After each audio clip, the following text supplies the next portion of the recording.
welcome to episode 169 of Anime and Us. I'm TJ. And I'm Shawn. And this is the review show that reviews anime from A to Z, sort of.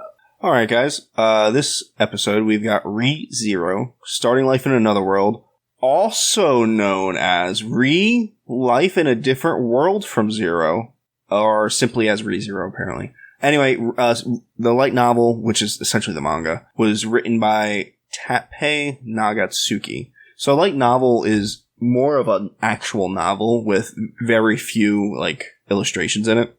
And then a manga, as we all know, is essentially just a comic book. So a lot of times, especially lately, light novels are made, and then they gain in popularity, so then they get adapted into mangas, and then they gain even more in popularity, and then they get animes. Or sometimes they skip the manga and just go straight to anime. It happens sometimes. This apparently has 32 light novels. A light novel is probably around 10,000 words. So That's a lot. You know what I mean? Consider, if you're comparing it to most mangas, that's a whole lot. Well, this has got 3 seasons. This got greenlit for a 3rd season, and a movie it has. Mm-hmm. So, makes sense. Yeah, so, I don't even know how to go over it. There's mangas, there's multiple mangas, there's a bunch of light novels, there's extra side stories, and extra short story collections for it. Just do the anime, that's what we're covering. There's OVA, there's original net animation, or another different original OVA, and then another different OVA, and then another set of mangas. You know what I mean? It's all over the place, but I won't just give them the anime. But I just kind of throwing out there how much of this there is, surprisingly compared to everything else. Even Dragon Ball Z doesn't have this kind of format where there's this. Well, you know what I mean? I guess the artist and writer really likes his story and is doing a lot with it. I guess. So the original run for the anime is April 4th, 2016 to present. Sure is. However, the first season is only 25 episodes, which we covered. Yes. Which is what we're covering today. And I didn't watch more than that, did you? Oh, God, no. Okay. And I'm so sorry. Before you go into your apologies, why don't you do a premise? Kid gets transported to another world randomly, and then essentially he's in a fantasy world, and his power is starting over from zero. So whenever he dies, he essentially has these subconscious save points where he just transports back to. Mm-hmm. So he could live for 4 days straight, do all kinds of wild shit, die, and then go back to the first day. Or eventually, if he does things quote unquote right, he'll have a save point at some point, and then he reverts back to that save point instead of before it. And that's kind of the initial premise. Because the premise is him I'm in this fantasy world. Yeah. Kind of. I mean, that's the overall premise, I would say. I mean, there are stories other than that going on, but that's the premise. So, there's stuff that I really like about this anime, and then there is stuff that I really hate about this anime. I think this anime would be really, really good if they had 10, 12 episodes. 12 episodes, and if they had a different main character. One less annoying one. Or, just give me the main character they have, that all that stuff where he's an idiot, and cut all that crap out where he's all the arrogant stuff, the self-delusion and grandeur, where he thinks he's better than everybody else. He's meant for destiny. Yeah, take all that garbage out of it, and he's just a shonen character, he's fine when everything's going right. It's when everything's going terrible and he's an idiot that it is so insufferable. Now, to some extent, I think it's a good thing. It's a small extent, because dying over and over again, being transported to another world, that's going to have an effect on your psyche. Sure, but he's an idiot. Yeah, no, I don't disagree. Because, sure, but after the 6th time you've died, and you still haven't come to grasp, and you say, I don't want to die, and things are going the wrong way, why aren't you just killing yourself and restarting at that point? That's the whole psychological part of it, is not everyone can be that logical about it. I get that, but he's died 15 times over the course of the anime. It's not once. At least. Or twice. If it was, And once or twice he did it on purpose. Right. He jumped off the cliff the one time. Yeah. And to be fair, that was fairly early on, and at that point, it felt like oh, he's finally taking control of it. Well, okay, he's in control now. He's not going to fall into this depressive, and then that was not the case. That's my other point. They did the psychological stuff out of order. Yeah. He did the freak outs and stuff that he does later should have happened earlier. Should have happened before that moment. That would have been fine. Yeah. But no, they did it completely out of order, and he's just unlikable in certain episodes. And then in a lot of episodes. Well, yeah, but the ones where he succeeded, he is likable, but they're only like... And only sometimes. Sometimes when he succeeds, he's a bit of a prick. Yeah, but those are the episodes where he's a prick and he succeeded, he also fails at the end anyway. Yeah. So the only one that when the arcs finish is when he's actually kind of... Okay. When he resets his save point. Yes. And honestly, I thought I was going to hate the reset thing every time, but I do like the fact that each time he resets, they're like he's trying to solve a mystery. Or he's trying to change something to make it work better or save someone. And that's fine. I actually like that. I like that as well. My only issue is it gets to a point, especially around the middle part of the show, or I'm sorry, towards the beginning and then towards the end, because in the middle he doesn't die that much. In the beginning and then towards the end he dies a lot. It gets to a point where it's like, I don't know what's actually happened or not. Like, what's a part of the current timeline? To some little, like, there's a couple little conversations, like, I don't know if that happened or not. He remembers it. It happened to him, but it didn't happen to everyone else. Right, yeah. Like, it is hard to follow. I didn't have trouble following it, but, like, if you have a bad memory... Or you're on your phone a little bit. On your phone, and you're not paying absolute attention to this anime, you're gonna be lost. Mm-hmm. Because, I mean, I followed it just fine, but that's because I watched the entire anime without... deviation. So, okay, Mr. Gloating. No, what I mean is I wasn't distracted on my phone. Yeah, I know. My biggest issue, and I think this might be your biggest issue as well, or at least one of them, is the spinning of the wheels. Yeah. There are so many conversations about nothing just to fill time. There's an entire episode that is just an entire conversation. Mm-hmm. Don't get me wrong, it's an important conversation, but it's just him and the character Rem talking. He's saying how much of it how terrible of a person he is. And then the romance in this is just, all the romances are toxic. In gross ways. Yeah, go ahead. I'm trying to figure out my words. He falls in love with Emilia, the silver-haired half-elf girl, mainly because she's pretty, but also because she's done like one nice thing in front of him. And not just falls in love, but like to such a degree that he'll do anything in any situation ever that could slightly benefit her, even if he's not thinking it through at all, and it makes it worse for her. Uh-huh. He's obsessive and arrogant in his love for her, essentially. He's kind of an incel. Yes. You know what an incel is? I don't know the actual definition, but I know... You understand. I know the intonations of it. So... And, like, again, to some extent, it kind of makes sense, because, like, maybe he's, like, dipping his toe in the incel water, like, he's not all the way there, but then all this trauma's happening to him, and it makes him go a little crazy. But it's too much, and it's super gross. Yes. And then there's the whole problem where now it's kind of harem-y, where he has another character falling just as deeply... in love with him, but he didn't give a about her. Yeah, not at all, and she's just as obsessive eventually. Yeah. And this power, if he really wanted it, it can be used in really gross and manipulative ways. I would probably do that.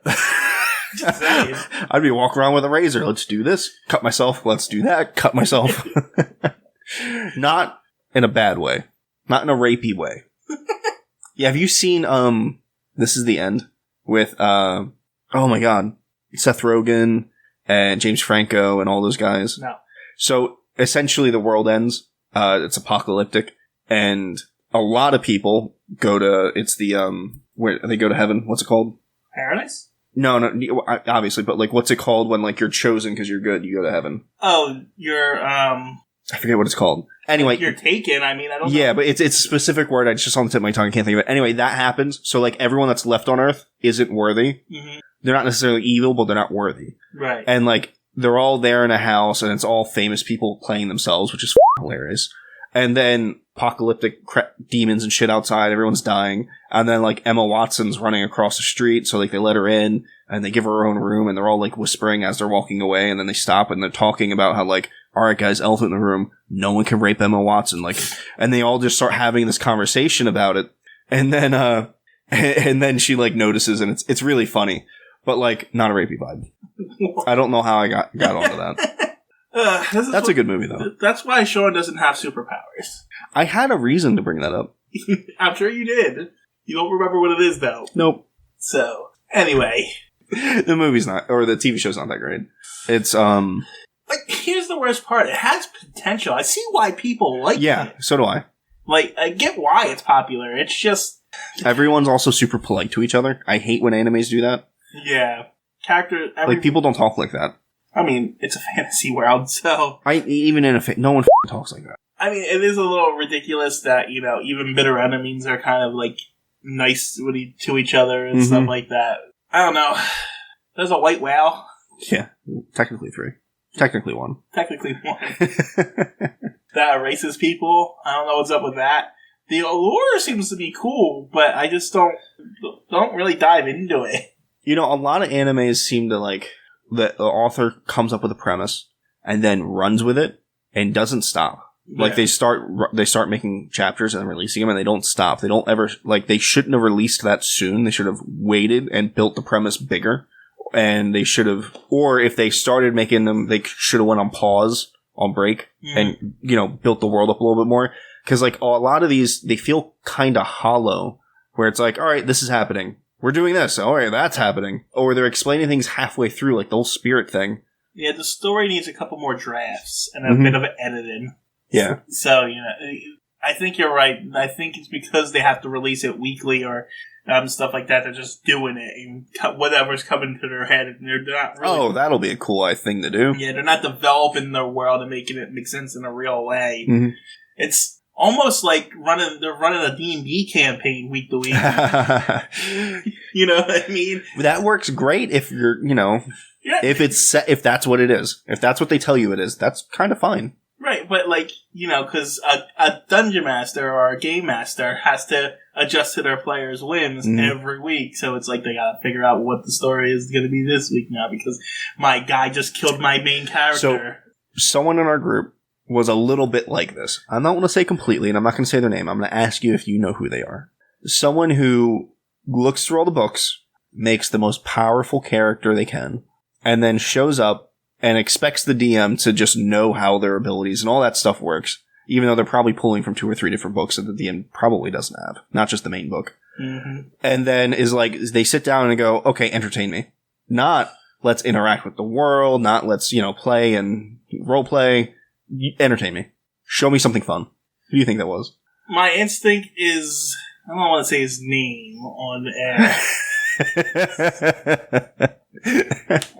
I'm gonna mime it. Ready? Yeah. Oh, that's fair. That's fair. That was my second guess. My first one was... Oh, yeah, yep. I actually forgot about him, to be honest with you. Yeah? Yeah, I haven't thought about him in a while. That's pretty funny. So... that got off track a little bit. Yeah, but I mean, whatever. Yeah, like, it would work more as a D&D world if it was like, this is D&D, and these are just players, and this is the story that they're creating. That might not be a good show for everyone, but at least it would make more sense and fit better. Yeah, you know. And if you had more characters than just one, that mattered. Oh my, yeah. I mean, yeah, it's hard to make the other characters matter when their opinions and their actions don't matter after 3 episodes, you know? Yeah. So, I mean, I get it, but at the same time, it's kind of... I mean, there's only 3 arcs in this, so you want to go through them real quick? Oh, can you? Well, the first one... Can you just bring it? The first one is the introduction to him and the silver-haired girl and the thief, and they keep ended up at the old man's house and they get murdered. Mm-hmm. They keep getting murdered by the crazy... I want to say witch lady, but I don't think she was a witch. She's like an assassin. Yeah, she just wanted that crest. Yeah. I don't even know why she wanted it. Because if the silver-haired Amelia doesn't have it, she can't become... Oh, queen. So someone hired her to steal a crest from her. Oh, there we go. We went over that. I believe the second one was the whole... him being a butler in the manor. I would also couple that with going to the capital.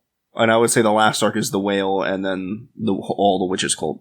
Well, I kind of thought the capital and the whale was all kind of one thing because that's fair. Because that's the first part of it, him figuring out how to get them. I also feel like the capital is like the second part of the mansion thing because he's just become the butler and all that. But like that's fair.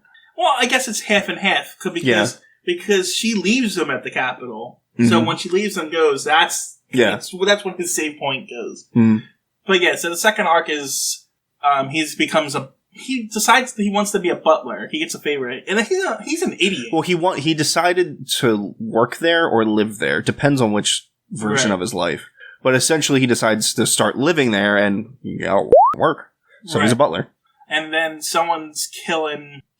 Actually, someone killed him, and he was trying to figure it out. And it turns out to be a bunch of dogs. Before that, it was Rem. No, see, wasn't Rem. See, Rem does kill him. Yes. But because the only time Rem kills him is when he doesn't become a butler, and he just becomes a layabout in there, and she doesn't trust him. Yeah. And then she's like, because she doesn't trust him, she thinks he's a traitor of some kind of a spy. But what's kind of funny is he then becomes a butler, and like, he accidentally breaks a vase because he's exhausted or whatever. And then he's like, "Oh, don't worry, you go do that. I'll fix this." And he goes and gets a vase and fixes it. And she looks at him. She's like, "Where the how did you know where to get the vases?" And he's like, "Oh, Ram told me." Ram? Yeah, whatever. That was kind of funny. Yeah. But yeah, so he's trying to figure out how to kill him. And apparently there's these dogs that live in the forest. It's a very mob beasts. Yeah, very dangerous place to live that need wards to protect the village. And so they go and murder a bunch of dogs. And then place up wards. Yeah, and Rem falls in love with him because of this. Because he fights to keep her alive. He fights to bring her back from being a demon. And then somehow she learns to control the demon power after that. She's not on a rampage anymore. Like, for the most part, not always, but for the most part after that, even when her horn appears, she's in control. Because that's what the writer power of love. It's the power of love. That's what it is. The writer needed her to be able to control it at that point. That plot arc's over. Anyway. And then the last arc is, well, the village and the manor that he was butler in and all the people he's gotten to know get murdered by this cult. And then, like, this whole last arc has 3 parts to it. Mm. And the first part is him trying to figure out how to get other people to help, and he fails at that spectacularly. He's like 17 times. He sucks at his job. That's why he needs save points, because without them, he would be the worst. Speaking of, before we go any farther, I thought this would have had a little bit more of right before he tries to get all these people to help him, Amelia essentially disowns him or whatever, and leaves him there. And he's dishonored by the knight that just beat the shit out of him. And he's been embarrassed in front of everyone. And so, like, he's training with the butler, with the sword. And, like, I was like, cool. This is what's he's gonna train every day with him and kill himself at the end of the day, every single day, and he's gonna get really good. His body won't get stronger, but, like, he'll get better in knowing how to use the sword, and he'll become a good, a sword master after, 2 years of doing this or whatever. Yep. Nope. No. Yeah, or maybe when he was learning magic or in the first or second arc. That was my thought too. Why aren't you Groundhog Day in this? Oh my god, you could get so strong. Play sculptor and stuff. F*** everyone. Yeah. I mean, yeah, he sucks. Anyway, he gets all the people together, and they decide they're going to go kill this white whale that has been terrorizing the kingdom. And the reason being is because he can't go straight to Amelia. He knows that she's going to be in danger. Mm. But every time he goes to her, the white whale kills him. He can't find a way to get there without first confronting the whale. That's true too, but there's also he can't do it by himself, and no one's just going to help Amelia out of the kindness of their heart. So he's got to because she's got to bid for the throne, and she's half elf. So that he needed incentives and make deals and stuff like that. And so they go the way out. It's this epic giant battle thing. Whatever. They win eventually. He makes more friends. Yeah. Eventually, I don't know how this. I honestly don't know how the next seasons are going to play out because. Well, there's still the whole bid for her being queen. That hasn't happened yet. And the whole witch thing hasn't been resolved. But he still has this power to come back from life. Yeah, I know, but now he's got all these powerful people behind him. Well, now they're his friends. They're not necessarily, under him. You know what I mean? They came along to help him with this, but I'm sure they're going to disperse. Sure. But it's at this point, it's like, how many times are we going to do the same game? Yes, it's going to be, I feel like it's going to be very similar after this. Yeah, it feels like we've run through the gambit of what we can do with this premise. But maybe half the season will be him training and him learning, like, oh, I need to get stronger. You know what I mean? Like that, Maybe. there could be, I doubt it, but they could be doing some interesting things. Maybe. I think it would be more interesting if he woke up the next day and he was back in his world. Oh, right after he got a kiss from her or something. Yeah. And then maybe he's trying to figure out how to get back there from his world or something. Mm-hmm. I think that would be more interesting, but that's just... Or someone else pops up. And maybe he still has his restart power in the real world or something. Oh, that'd be way cooler. Yeah. Yeah. Free ideas for your authors. There you go. So, like, for the first season, again, like what you said, I get why other people liked it. Mm-hmm. And I remember watching a few episodes and I'm like, oh, this has a cool premise. Let's do this. Man, is it bad at times. Sure is. When it's bad, it's real bad. It's insufferable at times. It's like, oh, why are we doing this one? And when it's good, it's not amazingly great. No. It's just better than average. Yeah, it's a 6 when it's good. Better. Yes, and when it's bad, it's a 2. Sure it is. Which I think makes it a 4. Or a 3. Leaning towards a 3, at least. Yeah, I have to agree. Oh, man. Yeah, it's not great. Towards the at the very end, he professes his love. He actually says, I love you. She accepts it, but I don't think she says, I love you back. Well, she says she appreciates what he's saying, and she's happy that someone loves her. But she kind of says no. I don't think she says no so much as, like, I'm not quite ready to say that back. Yeah, I'm not ready for this, is what essentially she's saying. And he's like, I don't care. I'll be waiting forever, I guess. I know what your answer will be. Yeah. One way or another, I'll get it there. I just have to figure out the right order. All right. So next episode... we're at a bit of a conundrum here. Because we're back on R. I'm going to give you the mouse. And you can do whatever you like. Yeah, so it's technically my pick, and we're back in R, and we have a conundrum, because I have no idea what to pick. There's a lot... Well, I wouldn't say a lot in R. There's a decent amount of R. And there's a lot of animes in them. And more than likely, 3 or 4 of them are fantastic. Mm-hmm. But we don't know which 3 or 4 are fantastic. Exactly. I mean, we can rule out a few right from the start. Oh, yeah. Just look at the box art. Or just the name, honestly. Yeah. But Recovery of an MMO Junkie. I want to see the cover art for that. That's terrible. Comedy game. Yeah, I'm good. So, yeah, R has more than your average letter, but there's not a lot in it. But, like, it's not S. It doesn't have hundreds of anime in it, you know? Another one that could be interesting. Rin, Daughters of something. That looks interesting. Could be great. Could be terrible. We don't know. Yeah, we have no idea. It's only 6 episodes. X. Oh. Sure. Can you pronounce that? Rin, Daughters of Momozine? Momozine, yeah, sure. Oh. That's what we're doing, because I clicked on it and you said it, and you didn't object. I see tits. Well, I'm happy. Let's do it then. Alright, Rin Asogi may look like an ordinary office lady on the outside, but she's actually a private investigator taking on any jobs, from finding a stray cat to infiltrating a high-security corporate lab. What's more, she appears literally indestructible, supernaturally healing any injuries and mutilations. Together with her partner, Mimi, Rin delves into the darkest secrets of the society, not of society. So maybe the society is a group. Anyway, but the ones she hides herself are by far more sinister. It's action, horror, mystery. 6 episodes. Yeah, and only 6 episodes. Looks like 90s, right? Looks like late 90s, early 2000s. Yeah, but the art, you can usually fool us on the box. It can. So, we'll see. Well, that's what we're covering because of chance, honestly. Alright, let's go. Alright. Have a good day, guys.